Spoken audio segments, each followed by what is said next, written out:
Hello everyone, मेरा नाम है शिवी और मैं आपके लिए लेकर आई हूँ तमिलनाडु की क्लास 11th हिस्ट्री की समरी। ठीक है, तो आज हम यहाँ से स्टार्ट करने वाले हैं चैप्टर 1, जिसमें हम इंडिया के जोग्राफिकल फीचर्स को डिस्कस करेंगे और मैं आपको इसको मैप्स के थ्रू बताऊंगी कि इंडिया में क्या क्या जोग्राफिकल फीचर्स हैं और इनका हमारी हिस्ट्री को क्रिएट करने में क्या इम्पैक्ट रहा है। ठीक है, तो इसके पहले मैंने एक और लेक्चर लिया था जिसमें मैंने तमिलनाडु की क्लास 11th की हिस्ट्री का सिलेबस डिस्कस किया था। अगर आपने वो वीडियो नहीं देखा है, उसमें मैंने सिलेबस के साथ हिस्ट्री की टाइमलाइन को भी डिस्कस किया है।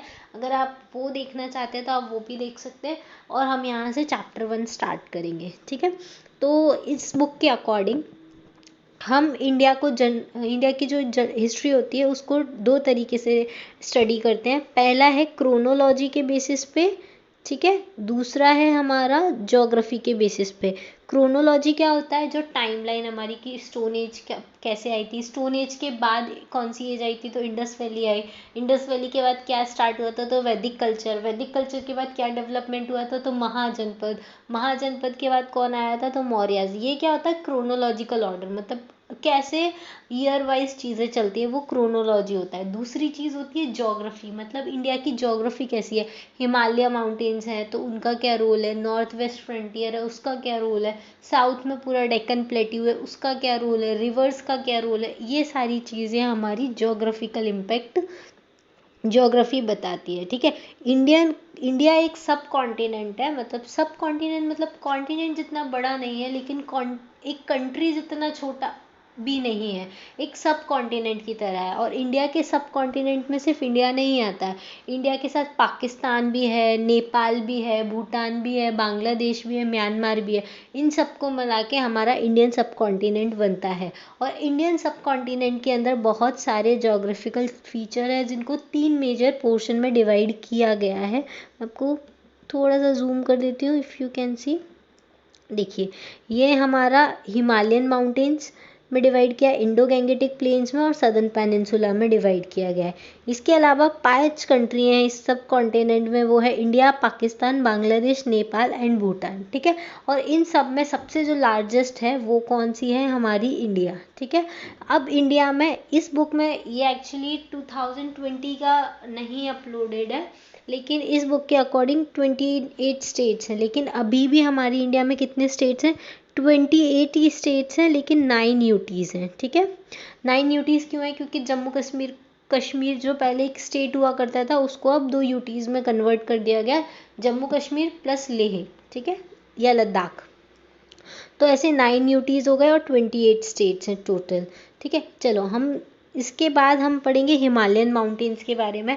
तो हिमालयन माउंटेन्स के बारे में पढ़ने के पहले मैं आपको एक बार मैप में सारा डिस्कस कर देती हूँ कि क्या क्या है हिमालयन माउंटेन्स में। तो ये देखिए, ये हमारा इंडिया का फिजिकल मैप है। ये वाला जो है ये नॉर्थ होता है, ये साउथ है, ये ईस्ट है, ये वेस्ट है। तो नॉर्थ से लेके वेस्ट वाला एरिया ये नॉर्थ वेस्ट फ्रंटियर होता है। ठीक है, अब देखो इंडिया के जो नॉर्थ वाला पोर्शन है वहाँ पे कौन है, ग्रेट हिमालयाज। पूरा का पूरा जो हिमालय है वो किधर साइड में आता है, नॉर्थ साइड में आता है। नॉर्थ साइड में होने की वजह से जो हमारा नॉर्थ पोल है वहाँ से जो कोल्ड विंड्स आती हैं उनसे हमारी पूरी इंडिया को प्रोटेक्ट करने का काम ये माउंटेन करता है। अगर ये माउंटेन नहीं होता तो जो कोल्ड विंड्स आती है साइबेरिया से या नॉर्थ पोल से वो हमारी इंडिया में एंटर करती है और कूलिंग इफेक्ट देती है। लेकिन ये जो इतना बड़ा बैरियर है हमारा हिमालयन माउंटेन, वो कोल्ड विंड्स को हमारी इंडिया में एंटर नहीं करने देता, जिसकी वजह से हमारी इंडिया में वार्मिंग इफेक्ट रहता है। ठीक है, एक तो ये रोल है। ठीक है, दूसरा क्या रोल है हमारे हिमालयन माउंटेन्स का, कि इसमें इधर से हमारा कोई नहीं आता है, लेकिन हमारा हिमालयन माउंटेन कहाँ से, यहाँ से लेके आसाम तक फैला हुआ है। नॉर्थ से लेके पूरा का पूरा नॉर्थ ईस्ट तक हमारा हिमालयन माउंटेन फैला हुआ है। ठीक है, इधर से इन्वेजन होने का कोई रोल नहीं है क्योंकि यहाँ पे बहुत हाई पीक्स हैं। लेकिन इधर जो हिमालयन माउंटेन्स है उसमें क्या है, छोटे छोटे पासेस हैं, जैसे खैबर पास, बोलान पास, ठीक है, और कुर्रान पास। ये सारे पासेस जो हैं वो हमारे इधर से जो भी कंट्रीज़ हैं उनको आने के लिए, इन्वेड करने के लिए, ट्रेड करने के लिए रास्ता देते हैं, जिसके वजह से वो इंडिया में एंटर कर पाते हैं, ठीक है। तो ये वो नॉर्थ वेस्ट फ्रंटियर है जिस पे ये सारे माउंटेन्स हैं। इसमें वो कवर नहीं है, मैं आपको एक मिनट दिखाती हूँ। हाँ, ये वाला जो है इसमें वो माउंटेन्स है। देखिए ये जो माउंटेन है ऊपर वाला, ये हिमालयन माउंटेन वाला रेंजेस है। यहाँ पर है हिंदू कुश माउंटेन, सुलेमान रेंजेस, और इसी के पैरेलल में है कीरथार रेंजेस, ठीक है। तो ये सारी जो रेंजेस है इनमें ये पासेस बने हैं, जो खैबर पास, बोलन पास, कुर्रन पास, जिसके वजह से बहुत सारे इंडो आर्यंस इंडिया में आए, इंडो ग्रीक्स इंडिया में आए, पार्थियंस इंडिया में आए, कुशान्स इंडिया में आए, हुन्स इंडिया में आए, जो बाबर थे टर्की इंडिया में आए, वो सब इन्हीं पासेस के थ्रू इंडिया में है। ये नॉर्थ वेस्ट फ्रंटियर है, ठीक है। यहाँ से ही जो भी हमारे फॉरेनर्स होते थे वो इंडिया में एंटर करते थे। क्यों? क्योंकि देखिए इसके अलावा और कोई रूट नहीं है जहाँ से इंडिया में एंटर किया जा सके। यहाँ ये सी रूट किसी को नहीं पता था, इधर भी सी है और नीचे भी सी है, तो इधर से कोई नहीं आता था, ठीक है। दूसरा, इधर इतना बड़ा हिमालयन माउंटेन है तो इधर से भी कोई नहीं आता था, इधर से भी कोई नहीं आ रहा, इधर से भी कोई नहीं आ रहा। तो मेन ये जो एरिया है वो लैंड रूट के थ्रू इधर सऊदी अरेबिया, ईरान, अफ़गानिस्तान, इन सब से कनेक्टेड था, और वहाँ से ही पूरा ट्रैफिक फ़्लो करता था। ट्रैफिक फ़्लो करता था इन द सेंस कि जो भी फॉरेनर्स होते थे वो इधर से ही आते थे, लाइक अरेबियंस आते थे तो यहाँ से आते थे, पारसी आते थे तो वो यहाँ से आए, इंडो ग्रीक्स आए वो भी इधर से आए, ठीक है, इंडो अफगान आए वो भी इधर से आए, कुशान्स आए वो भी इधर से आए। तो सारा जो इन्वेजन होता था वो नॉर्थ वेस्ट फ्रंटियर से होता था। और हम ये भी देखेंगे जब मौर्यन एम्पायर और गुप्ता एम्पायर के टाइम पे जब हमारा पूरा इंडिया एक एम्पायर की तरह बना था, तो उन्होंने मेन काम क्या किया था, ये जो नॉर्थ वेस्ट फ्रंटियर है जहाँ से इन्वेजन होता है, जहाँ से लोग एंटर करते हैं, उसकी रक्षा करेंगे। वहाँ पे बहुत इनकी स्ट्रॉन्ग पावर रहेगा, स्ट्रॉन्ग होल्ड रहेगा, जिससे कोई भी फॉरेन इन्वेडर्स इंडिया में एंटर नहीं कर सके, ठीक है। जब वीक सक्सेसर आते हैं तो क्या होता है, यहाँ का ये जो नॉर्थ वेस्ट फ्रंटियर रहता है ना, वो वल्नरेबल हो जाता है। वल्नरेबल हो जाता है मतलब ईजिली कोई भी फॉरेन इन्वेडर इंडिया में एंटर कर जाता है और उसके बाद इंडिया को इन्वेड करने लगता है, ठीक है। तो जैसे जो टर्क आए थे वो इस वजह से इधर से आए थे, जो मुस्लिम्स थे जिन्होंने दिल्ली सल्तनत स्टार्ट किया था, मोहम्मद गौरी, मोहम्मद गजनी, वो इंडिया में क्यों आ पाए थे, क्योंकि उस टाइम कोई बड़ी एम्पायर इंडिया में नहीं थी, तो नॉर्थ वेस्ट में कोई सेफ गार्ड करने वाला नहीं था, तो वो इजीली यहाँ से इंडिया में एंटर हो गए और यहाँ पे आके उन्होंने इन्वेजन किया, ठीक है। तो ये एक रोल था हिमालयन माउंटेन्स जिसके थ्रू इंडिया में लोग आए थे, ठीक है। अब एक और बहुत इंपॉर्टेंट इन्वेडर जो इंडिया में आया था वो था अलेक्जेंडर, जो मैसेडोनिया से आया था, ग्रीस से। यूरोप की एक कंट्री है ग्रीस, वहाँ की मैसेडोनिया में वो अलेक्जेंडर रहता था। अलेक्जेंडर का थॉट था कि वो पूरे वर्ल्ड को कॉन्कर करना चाहता था। तो वो ग्रीक से स्टार्ट हुआ, ईरान, अफ़गान, अरब, सऊदी अरेबिया, उसने सब कुछ कॉन्कर कर लिया। कॉन्कर करते करते वो यहाँ तक पहुँच गया इंडिया में यहाँ से वो एंटर हुआ। तो यहाँ के जो माउंटेन्स हैं उनके बीच में एक वैली है, sweat valley, SWAT, sweat valley, वहाँ से वो एंटर हुआ। तो ऐसा क्वेश्चन तुमको आ सकता है कि अलेक्जेंडर कौन से पास से आया था, तो वो स्वेट वैली से आया था, ठीक है। अब क्या हुआ, ये तो इन्वेजन वाला एक तरीका था जहाँ से सारे इन्वेडर्स इंडिया में आए थे। नॉर्थ वेस्ट, जो भी नॉर्थ वेस्ट फ्रंटियर है वहाँ पे सुलेमान कीरथा रेंजेस है, उनके बीच में पासेस बने जिसके थ्रू एंट्री मिल गई थी, ठीक है। उसके अलावा ये देखिए एक और चीज़ है जो हिमालयन माउंटेन्स के बारे में इम्पॉर्टेंट है, ये है काराकोरम रेंजेस, ठीक है। काराकोरम रेंज जो है इस पर हमारी वर्ल्ड की सेकेंड हाईएस्ट पीक है, जिसको हम बोलते हैं K2। एक मिनट दिखेगी, ये है K2, ये रे, इसको गॉडविन आस्टिन भी बोलते हैं। वर्ल्ड की जो हाईएस्ट पीक है वो नेपाल में आती है, इंडिया में नहीं आती, माउंट एवरेस्ट, ठीक है। ऑल्दो माउंट एवरेस्ट हमारी हिमालय का ही पार्ट है, लेकिन वो जो माउंट एवरेस्ट पीक आती है वो यहाँ नेपाल में आती है, ओके। यहाँ भूटान है, यहाँ नेपाल है, तो नेपाल के में माउंट एवरेस्ट पीक आती है, इंडिया में नहीं आती। अगर इंडिया की हाईएस्ट पीक पूछी जाए तो वो होती है K2, जिसका नाम है गॉडविन आस्टिन। ये सेकंड हाईएस्ट पीक मानी जाती है वर्ल्ड की और इंडिया की फर्स्ट हाईएस्ट पीक मानी जाती है, ठीक है। दूसरा क्या, ये जो काराकोरम रेंजेस हैं, काराकोरम रेंजेस, इसके जस्ट ऊपर है हमारा सेंट्रल एशिया, ठीक है, एशिया, क्योंकि ये पूरा कॉन्टिनेंट क्या है, एशियन कॉन्टिनेंट है, तो सेंट्रल एशिया को गिलगिट रीजन से कनेक्ट करने, सेंट्रल एशिया और काराकोरम को जो कनेक्ट करता है वो है गिलगिट रीजन, ठीक है। मतलब क्या है, जैसे यहाँ सेंट्रल एशिया है, यहाँ ये काराकोरम है, तो इन दोनों को जो कनेक्ट करता है वो है गिलगिट। गिलगिट बाल्टिस्तान वाला नाम सुना होगा, जो अभी पाकिस्तान के अंडर में है, पीओके के अंडर में आता है। तो पहले जो गिलगिट रीजन था वो काराकोरम और सेंट्रल एशिया को कनेक्ट करता था, ठीक है। उसके बाद दूसरी चीज़ और जो इस बुक में कवर की गई है वो है कश्मीर वैली। कश्मीर वैली यहाँ आती है। कश्मीर वैली मतलब क्या होता है, जो माउंटेन से सराउंडेड वाला एरिया होता है उसको हम वैली बोलते हैं। तो जो कश्मीर वैली है वो भी पूरी तरफ से माउंटेन से सराउंडेड है, लेकिन फिर भी हम उसको रीच कर सकते हैं। हम वहाँ तक कैसे पहुँच सकते हैं कश्मीर वैली से, बहुत सारे पासेस है जिनके थ्रू, जैसे रोहतांग पास है, ठीक है, जिसके थ्रू हम इंडिया के इधर वाले पार्ट से यहाँ कश्मीर में पहुँच सकते हैं। ऐसे बहुत सारे नंबर ऑफ पासेज हैं इन माउंटेन्स में जिसके थ्रू हम कश्मीर वैली में पहुँच सकते हैं। नेपाल भी सेम वैली ही है, क्योंकि देखो नेपाल कहाँ आता है, इधर आता है, और ये पूरा माउंटेन है, ठीक है। माउंटेन के जो नीचे वाला एरिया है वही क्या है, हमारा नेपाल वैली है, ठीक है। नेपाल भी एक वैली की तरह है।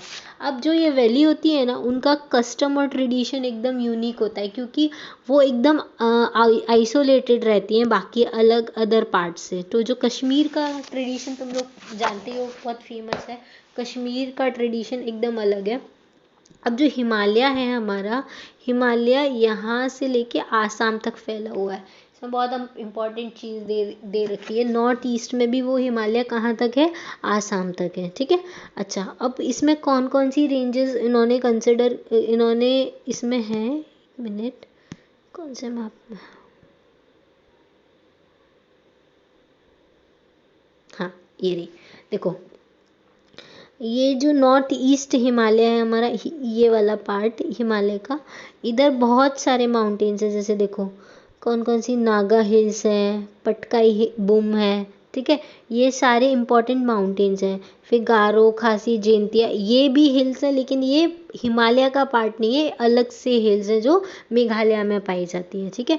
हिमालय का पार्ट कौन सा है, ये रहा दाफला हिल्स है, ये देखो दाफला हिल्स है, बोमडी हिल, ये दाफला हिल्स है, ये बोमडी हिल्स है, ये पटकाई बूम है, ये नागा हिल्स है। ये सब किसके पार्ट हैं, हिमालय के पार्ट है, नॉर्थ ईस्ट हिमालय के पार्ट है। अब ये जो नॉर्थ ईस्ट हिमालय है ना, इसका टेरेन काफ़ी डिफ़िकल्ट है एज़ कम्पेयर टू अपर हिमालय के, ठीक है। इसलिए इन नॉर्थ ईस्ट हिमालय को एक्सेस करना काफ़ी डिफ़िकल्ट है, और इस वजह से यहाँ पर कम लोग रहते हैं, कम यहाँ पर पॉपुलेशन रहती है, क्योंकि एक तो बारिश बहुत ज़्यादा होती है नॉर्थ ईस्ट हिमालय में, तो इसके वजह से बहुत ज़्यादा थिक फॉरेस्ट है, हैवी रेनफॉल के वजह से थिक फॉरेस्ट पाया जाता है। इसलिए ये जो नॉर्थ ईस्ट हिमालय है उसको डिफ़िकल्ट होता है क्रॉस करना, इसलिए ये जो पार्ट होता है वो बाकी इंडिया के पार्ट से हमेशा आइसोलेटेड रहता है, ठीक है। यहाँ पे जो यहाँ के जो लोग हैं, इंडिजिनस लोग हैं, सिर्फ वही रहते हैं। इसलिए ये जो ट्राइब्स हैं, ये इनका काफ़ी नॉर्थ ईस्ट वालों को काफ़ी इंडिया से अलग भी समझा जाता है, क्योंकि इन लोग का कल्चर ट्रेडिशन एकदम अलग है। यहाँ पे जो ट्राइब्स रहती हैं वो ही यहाँ रहती हैं, और बाकी लोग यहाँ नहीं रहते। जैसे असम में है, वहाँ असम की ट्राइब रहती है, नागालैंड में नागा ट्राइब रहती है, ठीक है। ऐसे वहाँ की जो मेन ट्राइब है वो वहाँ रहती है। ओके, ठीक है। अब हम पढ़ते हैं इंडो गैंगेटिक प्लेन।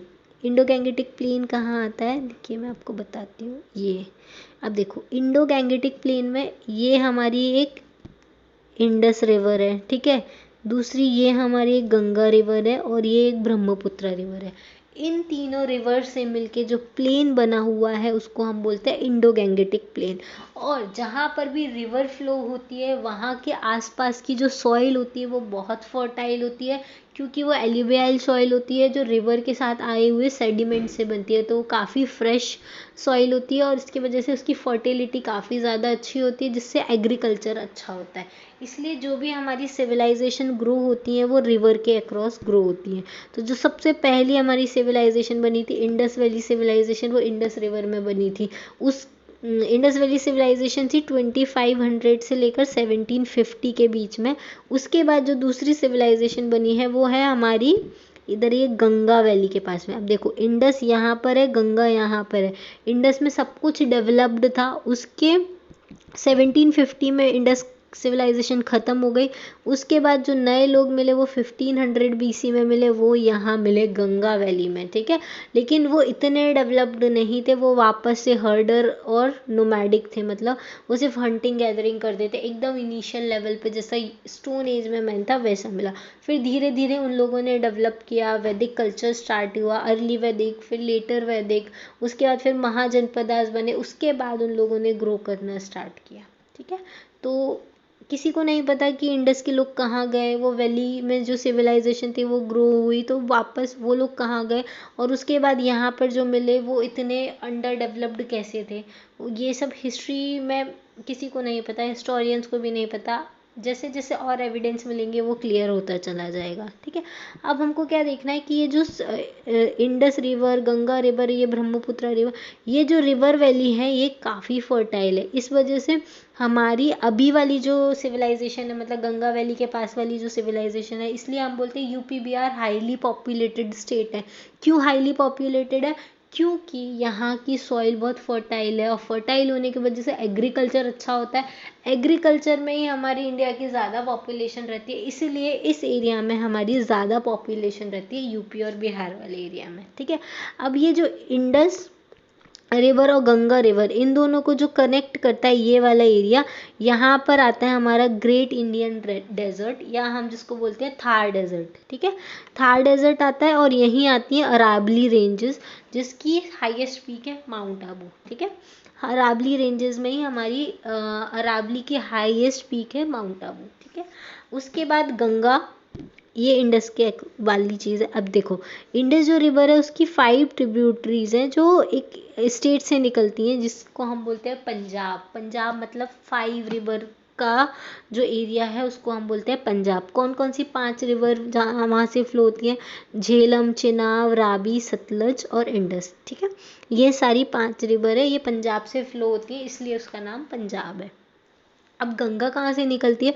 तो गंगा निकलती है हिमालय से। ये देखो ये गंगा निकल रही है, इसी के जस्ट पैरेलल में यमुना रिवर निकलती है, और वो गंगा में जाके मिल जाती है। कहाँ मिलती है यमुना और गंगा? वो रिवर दोनों मिलती हैं इलाहाबाद में, ठीक है, जिसको हम प्रयाग बोलते हैं। उसका नाम चेंज करके प्रयागराज रखा गया है, ठीक है। तो ये दोनों रिवर के बीच का जो एरिया है इसको हम बोलते हैं दोआब। गंगा यमुना दोआब, इसका मतलब क्या होता है? 2 रिवर के बीच का एरिया, उसको हम बोलते हैं दोआब। अब ये एक और चीज़ मैं बताती हूँ, ये तो रिवर गंगा हुई। यमुना को गंगा की ट्रिब्यूटरी बोलते हैं। ट्रिब्यूटरी मतलब क्या होता है? बड़ी रिवर में कोई छोटी रिवर के आके मिल जाना, या छोटी स्ट्रीम को आके मिल जाना। तो वो जो छोटी स्ट्रीम होती है रिवर की, बड़ी रिवर के कंपैरिजन में जो छोटी होती है, उसको हम उसकी ट्रिब्यूटरी बोलते हैं। तो यमुना किसकी ट्रिब्यूटरी है? गंगा की, क्योंकि वो गंगा में जाके मिल जाती है, ठीक है। इतना क्लियर है? अब देखिए तीसरी रिवर के बारे में हम देखेंगे, वो है हमारी ब्रह्मपुत्रा रिवर। ब्रह्मपुत्रा रिवर निकलती है यहाँ से, सदर्न पार्ट जो है हिमालय का, वहाँ से निकलती है। क्योंकि देखो ये जो हिमालय है इसका ये इसका नॉर्थ पार्ट है, ये इसका साउथ पार्ट है, और जो ब्रह्मपुत्रा निकलती है वो नॉर्थ पार्ट से निकलती है। ये निकलती है मानसरोवर लेक, और फिर मानसरोवर लेक से निकलते हुए तिब्बत से फ्लो होते होते फिर इंडिया में एंटर करती है, तब इसका नाम ब्रह्मपुत्रा पड़ता है। जब ये तिब्बत में फ्लो करती है तब इसका नाम होता है सांगपो रिवर। अगर आपके पास मैप बुक है तो बहुत ही अच्छा है। आप जो भी पढ़ें एक बार मैप में ज़रूर आप उसको देखिए, आपको काफ़ी क्लियरिटी आएगी। ये देखिए इस वाले डायग्राम में है कि ये जो ब्रह्मपुत्रा रिवर है वो यहाँ से मानसरोवर लेक से निकलती है, और चाइना के ये तिब्बत से होते हुए इंडिया में एंटर करती है अरुणाचल प्रदेश से। अरुणाचल प्रदेश में इसमें 2 रिवर और मिलती है। उसके बाद जब ये आसाम में एंटर करती है तब इसका नाम क्या हो जाता है? ब्रह्मपुत्रा रिवर हो जाता है, ठीक है। तो देखिए पाथ क्या है सारी रिवर्स का, मैं आपको एक बार बताती हूँ। देखिए इंडस फ्लो होती है ऐसे इंडिया से निकलते हुए इधर आती है पाकिस्तान में, ठीक है।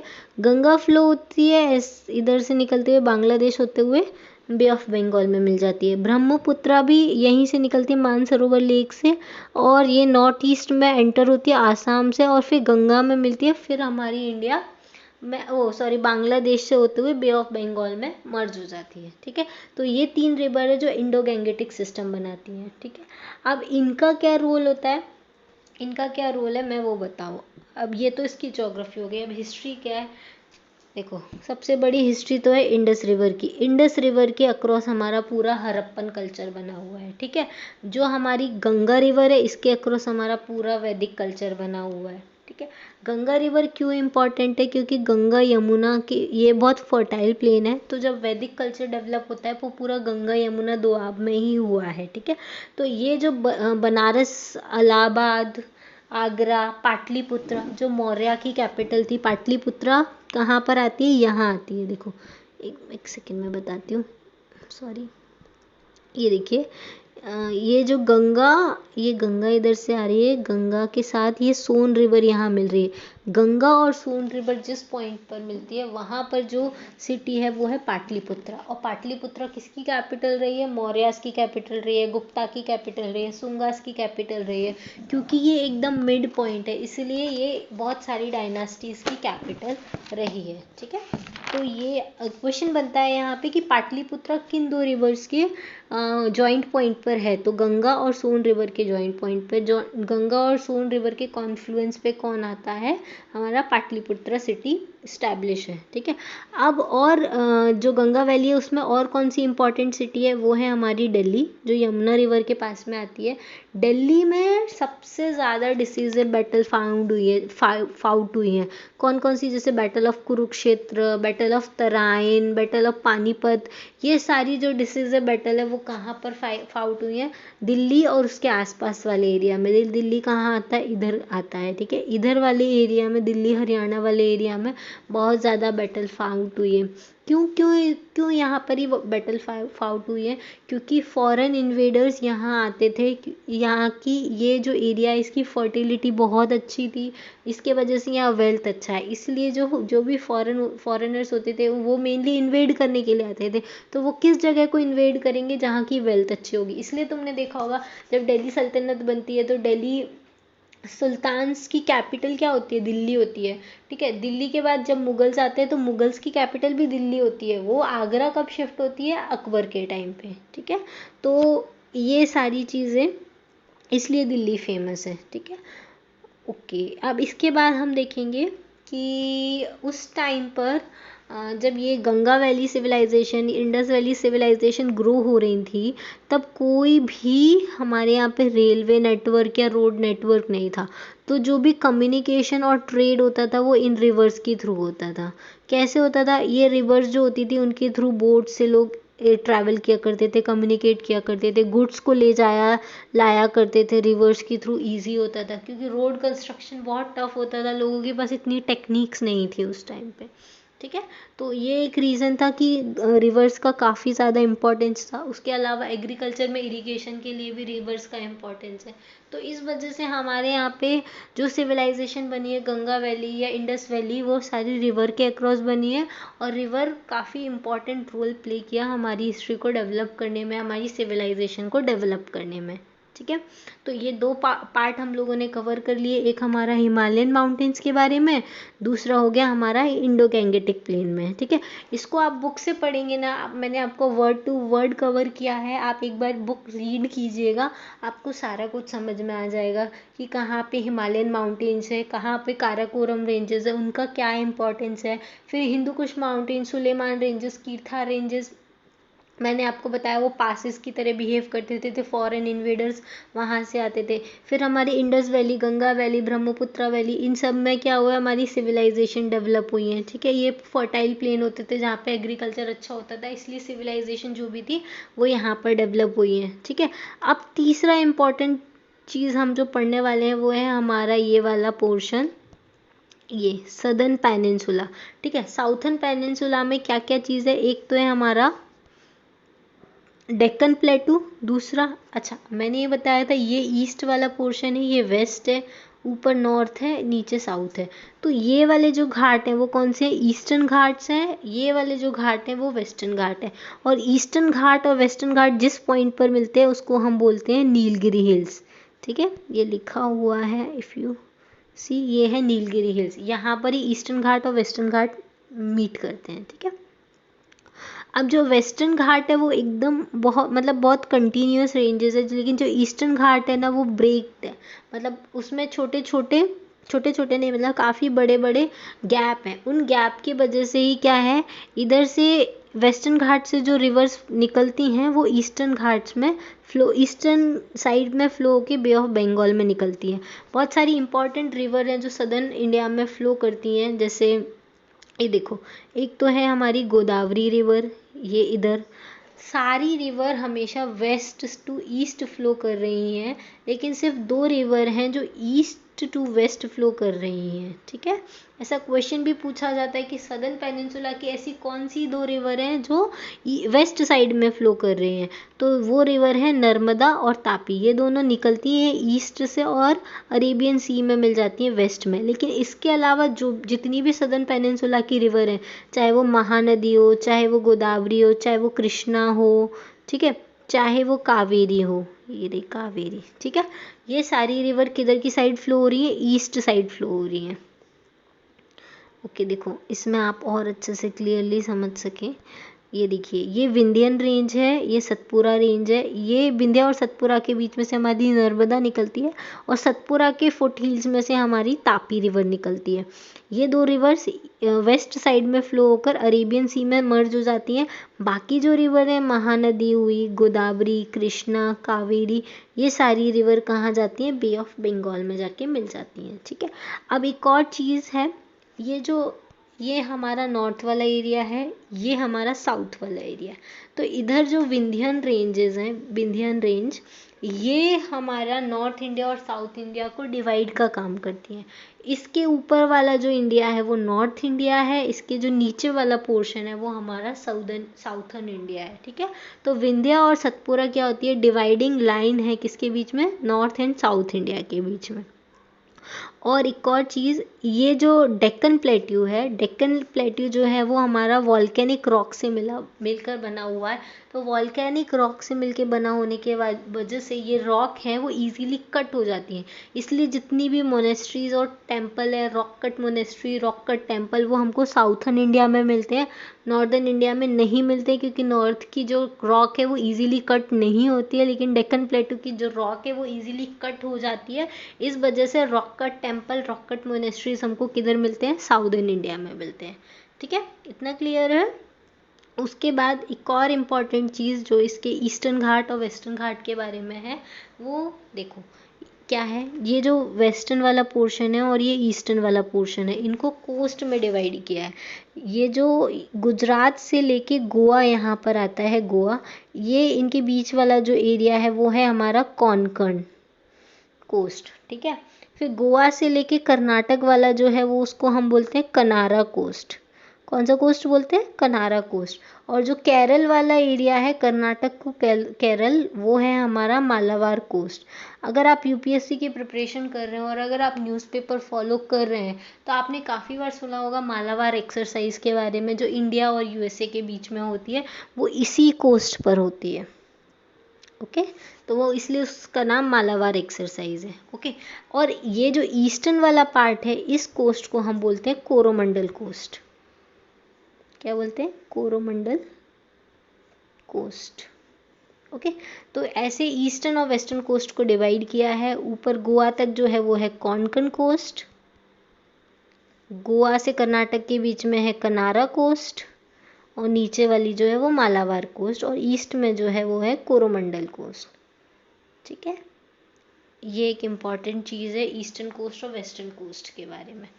अब क्या है, ये जो ईस्टर्न वेस्टर्न घाट से वेस्टर्न पोर्ट्स को कनेक्ट करते हैं, क्योंकि वेस्टर्न घाट है यहाँ पे, तो घाट को क्रॉस करने के लिए घाट में बहुत सारे पासेस भी बने हैं जो इधर से इधर को कनेक्ट करते हैं। तो वो क्या है, एक ट्रेडिंग रूट बनाते हैं जो इधर ईस्टर्न वाली साइड से वेस्ट वाली साइड के लोगों को ट्रेड करने में हेल्प करते हैं। ओके। अब देखो क्या है कि जो हमारी विंध्यन रेंज है, विंध्या रेंज में काफ़ी डेंस फॉरेस्ट पाए जाते हैं। तो डेंस फॉरेस्ट होने के वजह से इस एरिया को बहुत सारी डायनेस्टी ने क्रॉस नहीं किया था। इसके वजह से नॉर्थ इंडिया वाला पोर्शन साउथ इंडिया से आइसोलेट रहा काफ़ी टाइम तक। इसलिए जो हम पढ़ते हैं ना, साउथ की डायनेस्टी पल्लवा, चालुक्याज, राष्ट्रकूटाज, ये सब साउथ में डेवलप हुई और नॉर्थ में डेवलप्ड होने वाली डायनेस्टीज अलग थी, जैसे मौर्याज हुए, गुप्ताज हुए। खैर मौर्य गुप्ता के टाइम पे तो उन्होंने ऑलमोस्ट पूरा इंडिया कवर किया हुआ था, लेकिन उसके अलावा जो भी डायनेस्टीज थी वो जो नॉर्थ में रूल करती थी, जैसे राजपूत हुए वो नॉर्थ में रहते थे, ठीक है। फिर मराठास थे वो महाराष्ट्र में रहते थे, इधर वाली साइड रहते थे। तो ये सारी जो नॉर्थ की डायनेस्टी थी, साउथ की डायनेस्टी थी, इन सबको आइसोलेट कौन करता था? विंध्यन रेंज करती थी। ओके। अब ये तो डिवाइडिंग रेंज थी, इसलिए इसको विंध्या रेंज को हम डिवाइडिंग रेंज बोलते हैं। उसके अलावा वेस्टर्न घाट में पालघाट पास है, ठीक है। पालघाट पास क्या करता है, किसको जोड़ता है? ये जो कावेरी रिवर है, एक मिनट, ये जो कावेरी रिवर है उसको मालाबार से कोस्ट से जोड़ने का काम कौन करता है? पालघाट पास। ये जो वेस्टर्न घाट है, तो आपको दिख रहा होगा, ये जो पूरा वेस्टर्न घाट है ये वाला, इसके बीच में ये जो गैप है, ये गैप क्या कर रहा है? ये कावेरी रिवर की जो वैली है उसको मालाबार कोस्ट से जोड़ने का काम करता है, वो पालघाट पास है। तो क्वेश्चन में आपसे पूछा जा सकता है कि पालघाट पास किस किस को कनेक्ट करता है? तो कावेरी वैली को मालाबार कोस्ट से कनेक्ट करता है, जो बहुत इंपॉर्टेंट ट्रेड रूट था इंडिया और रोमन एम्पायर के बीच में, ठीक है। ओके, ये एक था। अब देखो वेस्टर्न घाट की जो सबसे हाईएस्ट पीक वाली हिल है वो है अनामलाई। अनामलाई की एक पीक है जिसका नाम है अनाईमुडी, ठीक है। अगर आपसे पूछा जाए कि वेस्टर्न घाट की हाईएस्ट पीक क्या है तो वो है अनाईमुडी। अच्छा, अब मैं आपको एक बार पीक रिवाइज करती हूँ। वर्ल्ड की हाईएस्ट पीक जो है वो कौन है? माउंट एवरेस्ट, ठीक है। माउंट एवरेस्ट वर्ल्ड की हाईएस्ट पीक है। इंडिया की हाईएस्ट पीक है तो वो है K2, गॉडविन ऑस्टिन जिसको बोलते हैं। क्या बोलते हैं? Godwin Austen. ओके, ये इंडिया की हाईएस्ट पीक है और वर्ल्ड की सेकंड हाईएस्ट पीक है जो हिमालय में पाई जाती है, ठीक है। अगर आपसे पूछे अरावली रेंज की हाईएस्ट पीक क्या है तो वो है माउंट आबू। ये अरावली रेंज के हाईएस्ट पीक है। अगर आपसे पूछा जाए वेस्टर्न घाट की हाईएस्ट पीक क्या है तो वो है अनाईमुडी। क्या है? अनाईमुडी। सतपुरा हिल्स की वैसे इस बुक में नहीं दिया, लेकिन मैं आपको बताती हूँ। सतपुरा हिल की जो हाईएस्ट पीक है वो है हमारी धूपगढ़, जिसके ऊपर पचमढ़ी है, जो सतपुरा हिल्स में आता है। धूपगढ़, यहाँ पे धूपगढ़, ठीक है, ये इसकी हाईएस्ट पीक है। तो आपसे पूछा जा सकता है अरावली की हाईएस्ट पीक क्या होती है, वेस्टर्न घाट की हाईएस्ट पीक क्या है ना। ये सारी चीज़ें आपसे पूछी जा सकती है। तो अनाईमुडी जो है वो वेस्टर्न घाट की हाईएस्ट पीक है। ओके। अच्छा, अब एक और, हाँ, ईस्टर्न घाट के बारे में हम डिस्कस करेंगे। ईस्टर्न घाट बहुत ज़्यादा हाइट नहीं है इनकी, लेकिन इनमें बहुत सारी ओपनिंग है। ओपनिंग होने की वजह से इसमें से बहुत सारी रिवर फ्लो करती है। जैसे देखो, ये देखो बिल्कुल भी कंटिन्यूस नहीं है, कहीं है कहीं नहीं है, कहीं है कहीं नहीं है। तो इनके बीच में जो गैप है वहाँ से रिवर फ्लो करती है। जैसे महानदी इधर से आ गई, गोदावरी इधर से आ गई, कृष्णा यहाँ से निकल गई, कावेरी यहाँ से निकल गई, ठीक है। और ये सारी जो रिवर हैं देखो, जिसमें से गोदावरी रिवर, कृष्णा रिवर और कावेरी रिवर, ये सारी वेस्टर्न घाट से ही निकलती हैं, ठीक है। गोदावरी नासिक से निकलती है, Krishna river I think Mahabaleshwar से निकलती है, कावेरी ब्रह्मगिरी हिल से निकलती है। ऐसे ये सारी रिवर वेस्टर्न घाट से निकल के ईस्ट में फ्लो करती हैं। ओके, अब ईस्टर्न घाट पे भी कुछ इम्पॉर्टेंट सिटी है, जैसे ममल्लापुरम। आपने सुना होगा कि अभी जो हमारे पीएम मोदी थे और जो चाइनीज़ प्रेसिडेंट थे सी जिनपिंग, वो ममल्लापुरम में उनकी लास्ट मीटिंग हुई थी कोविड के पहले, ठीक है। तो वो ममल्लापुरम एक सिटी है, ईस्टर्न घाट ईस्टर्न साइड पर ही आती है, ठीक है। अरिका मेडू नट्स, अगर आपने न्यूज़ अगर आप फॉलो करते हो तो अरिका मेडू के वो आती है सुपारी, वो उसको GI टैग दिया गया है, ठीक है। कावेरी पट्टनम, ये भी इधर ही आता है। तो ये सारे कोरोमंडल कोस्ट की इंपॉर्टेंट सिटी हैं, ठीक है। अब major rivers of south India, अब मैंने जैसे आपको बताया कि एक तो है हमारी महानदी रिवर, जो इधर ऐसे फ्लो हो रही है, ठीक है। ये गोदावरी रिवर, ये कृष्णा रिवर और ये कावेरी रिवर, ये सारी इंपॉर्टेंट रिवर हैं जो वेस्ट टू ईस्ट फ्लो करती है। कहाँ फ्लो करती है? वेस्ट टू ईस्ट फ्लो करती है। लेकिन सिर्फ जो दो रिवर हैं जो ईस्ट टू वेस्ट फ्लो करती है वो है नर्मदा और तापी रिवर। अब देखो इसमें तुंगभद्रा रिवर है नहीं है, एक मिनट होगा किसी में तो, वेट ये देखो, ये जो ये कृष्णा रिवर है, ये तुंगभद्रा रिवर है, ये दोनों आपस में मिलके फिर कृष्णा रिवर बनाते हैं। एक्चुअली ऐसा बोला जा सकता है कि तुंगभद्रा रिवर जो है वो कृष्णा रिवर की ट्रिब्यूटरी है। अभी कृष्णा रिवर और तुंगभद्रा रिवर के बीच वाला जो रीजन है उसको हम बोलते हैं रायचूर दोआब। हम जब अभी पढ़ेंगे आगे साउथ किंगडम के बारे में तो हम पढ़ेंगे रायचूर दोआब। काफ़ी कंटेंशन, बोन ऑफ कंटेंशन था बहुत सारी साउथ किंगडम के बीच में। लोग यहाँ आके बहुत सारे बैटल्स होते थे रायचूर दोआब में, कंटेस्टेड बोन ऑफ कंटेंशन हुआ करता था साउथ किंगडम्स के बीच में। और ये मेनली रायचूर दोआब जो था वो फेमस था सतवाहनास के टाइम पे, ठीक है। हम पढ़ेंगे सतवाहनास कौन थे। साउथ इंडिया की एक बहुत फेमस डायनेस्टी थी जिसने 250 ईयर्स तक साउथ इंडिया में रूल किया था। ओके चलिए ठीक है, ये इतना समझ में आया। उसके बाद है कि कावेरी रिवर कहाँ पर है। तो जो कावेरी रिवर है वो एकदम साउथर्न मोस्ट रिवर है, ठीक है। इधर कौन रूल करते थे? इधर साउथ इंडिया के बहुत फेमस रूलर थे चोला पावर, ठीक है। इंपीरियल चोला भी इनको बोलते थे। इंपीरियल इसलिए बोलते थे क्योंकि ये इंडिया के अलावा बाहर के और भी मैरीटाइम कंट्री से जुड़े हुए थे, जैसे इंडोनेशिया, जावा, सुमात्रा, इन सब के साथ भी ये लोग, इनके ट्रेड रिलेशन थे, इसलिए इनको इंपीरियल चोलास बोला जाता है। तो इंपीरियल चोलास की जो पावर थी वो मेनली कावेरी वैली में थी, तो कावेरी रिवर के अक्रॉस। और इन लोगों का काफ़ी इधर बहुत रिच ट्रेडिशन और कल्चर ये लोग फॉलो करते थे, जो चोला रूलर्स हुआ करते थे। तो इसलिए कावेरी वैली का जो ट्रेडिशन है वो काफ़ी रिच है। ओके ठीक है। अब साउदर्न पेनिनसुला में जैसे हम लोगों ने देखा कि पूरा जो साउथ है हमारा, यहाँ से लेके यहाँ तक एक बहुत लंबी कोस्ट लाइन कवर करता है। कौन कौन से स्टेट को कवर करता है?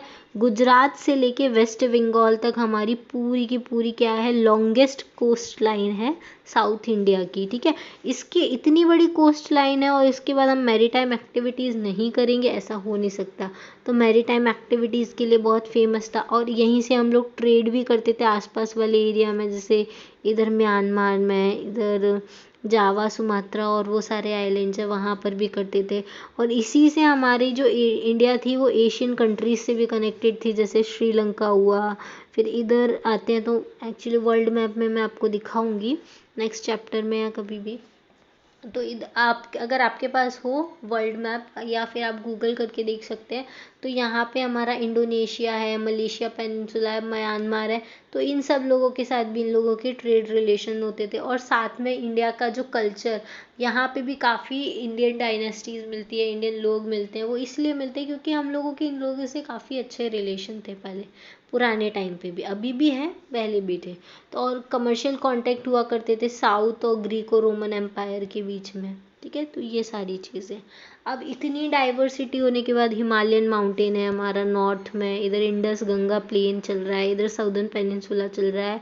अलग अलग कल्चर, अलग अलग ट्रेडिशन के लोग आ रहे हैं, कभी फॉरेन से लोग इन्वेड कर रहे हैं, कभी अलग अलग डायनास्टीज रूल कर रही हैं। इतनी सारी डाइवर्सिटी होने के बाद पहले इंडस कल्चर बना, फिर वैदिक कल्चर बना। इंडस लोगों की अलग कल्चर ट्रेडिशन हुआ करते थे, वैदिक लोगों के अलग ट्रेडिशन है, ठीक है। इन सारी चीज़ों के होने के बाद भी हमारी इंडिया को एज अ यूनाइट हमने देखा। तो यूनिटी कैसे थी इतनी डाइवर्सिटी होने के बाद? देखो एक तो हमारी इंडिया में बहुत सारी रेसेस रहती हैं, जैसे इंडो आर्यंस आए थे, प्री आर्यंस आए थे, आर्यंस के पहले जो लोग आए थे वो प्री आर्यंस बोलते थे। फिर जो आर्यंस आए थे वो इंडिया के लोगों के साथ मर्ज हो गए तो वो इंडो आर्यंस कहलाए। फिर इंडो ग्रीक से जो लोग आए वो इंडो ग्रीक बोले जाते हैं, ठीक है। फिर ऐसे ही शाकाज आए थे, ठीक है, और हुन्स आए थे, टर्क आए थे। टर्क तो सबको ही पता होगा क्योंकि उन्होंने मुगल एम्पायर को स्टार्ट किया। तो टर्क्स आए थे। तो ये सारे लोग इंडिया में आए और फिर इंडिया में ही रहने लग गए और इंडिया के कल्चर को इन लोगों ने, कुछ कल्चर इन्होंने हमको दिया, कुछ कल्चर इन्होंने हमसे सीखा और सब कुछ एकदम आपस में मिंगल हो गया। और अब हम किसी को आइडेंटिफाई नहीं कर सकते कि कौन इंडो आर्यन है, कौन प्री आर्यन है, कौन साकाज है और कौन कुषाण है। ठीक है, सब लोग एकदम मिक्स हो चुके हैं। ओके, तो ये सारी मिक्सिंग से हमारा एक रिच ट्रेडिशन बनता है, एक रिच कल्चर बनता है जिसमें बहुत सारे कल्चर को मिक्स किया गया है।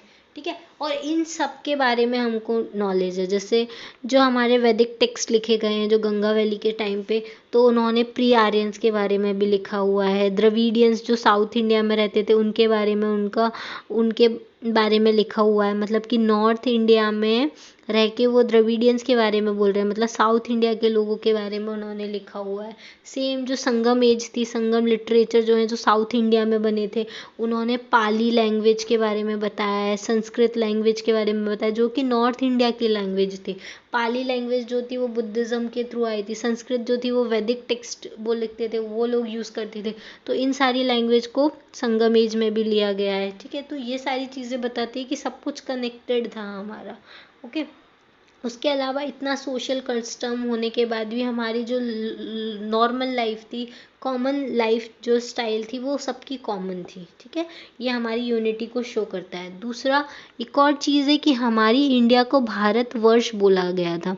किसने बोला था? क्योंकि फॉरेनर्स ने भी ऐसा एक्सेप्ट किया था कि इंडिया एक अलग अलग, भले ही इधर बहुत सारी डायनेस्टी रूल करती है लेकिन ये एक लैंड है, एक कंट्री का लैंड है, एक यूनिटी का लैंड है। ठीक है, इसीलिए फिर यहाँ से जो लोग आते थे, मतलब यहाँ से जो पहले जो इंडो ग्रीक्स, नहीं सॉरी, भारत, एक ये जो इंडस रिवर है, सॉरी, ये जो इंडस रिवर है इसके आगे वाला जो एरिया है वो पूरा भारतवर्ष कहलाएगा, ऐसा बोलते थे। क्यों बोलते थे? क्योंकि यहाँ पर एक ट्राइब रहती थी जिसका नाम था भारत ट्राइब।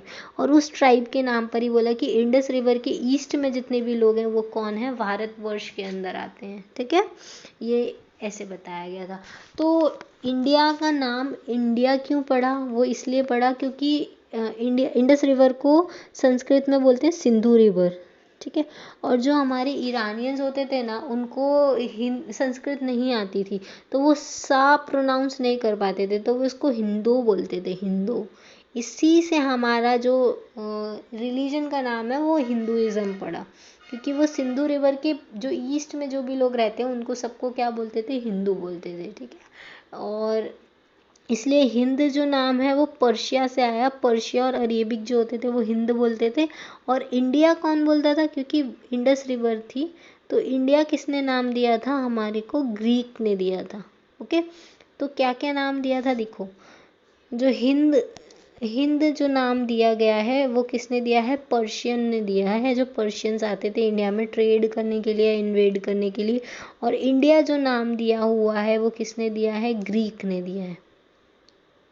ओके, ऐसे। और भारतवर्ष कॉमनली उसको बोला जाता था भारत ट्राइब के नाम पे, इसलिए इसका नाम भारत भी है।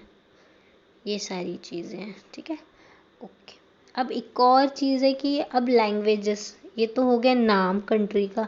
अब लैंग्वेज इतनी सारी कैसे बनी? अब देखो, ये जो प्राकृत लैंग्वेज थी, प्राकृत लैंग्वेज जो थी ना वो इंडिया की लिंगुआ फ्रेंकुआ, सॉरी, जो प्राकृत लैंग्वेज है, प्राकृत, वो उसको इंडिया की लिंगुआ फ्रैंका बोला जाता है। लिंगुआ फ्रैंका का मतलब होता है कोई ऐसी एक लैंग्वेज जिसको as a common language adopt कर लेना।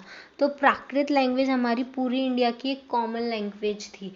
क्यों? क्योंकि अशोका के जो सारे इंस्क्रिप्शंस थे वो सब भी प्राकृत लैंग्वेज में लिखे गए थे। ठीक है, तो अशोकास के इंस्क्रिप्शन ऐसा तो नहीं था कि सिर्फ पाटलिपुत्रा में थे, उन्होंने तो हर जगह इंस्क्रिप्शंस लगाए रखे थे। और जो सारे इंस्क्रिप्शंस थे वो सब किस लैंग्वेज में लिखे गए थे? प्राकृत लैंग्वेज में लिखे गए थे।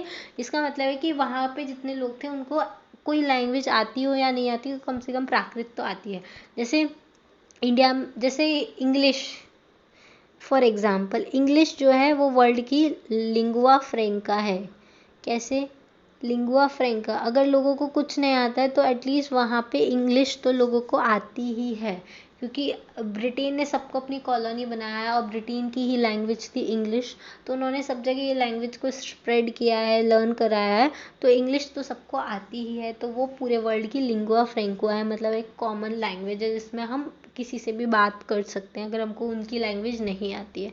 उसके अलावा हमारे जो भी वैदिक टेक्स्ट है, जैसे रामायण हुआ, वेदास हुए, रामायण हुआ, महाभारत हुआ, ये सब किस में पहले संस्कृत लैंग्वेज में लिखे गए थे और बाद में उनको रीजनल लैंग्वेज में कन्वर्ट किया गया। ठीक है, तो मल्टी रिलीजियस होने के साथ मल्टी कल्चरल और मल्टी लिंग्विस्टिक सोसाइटी है हमारी, और लेकिन इन सब के बाद भी पूरी इंडिया को हम एज अ इंडिया मानते थे, एज अ भारत हम इसको मानते थे, एज अ हिंदू हम रहते थे। ठीक है, तो ये हमारी यूनिटी को शो करता है।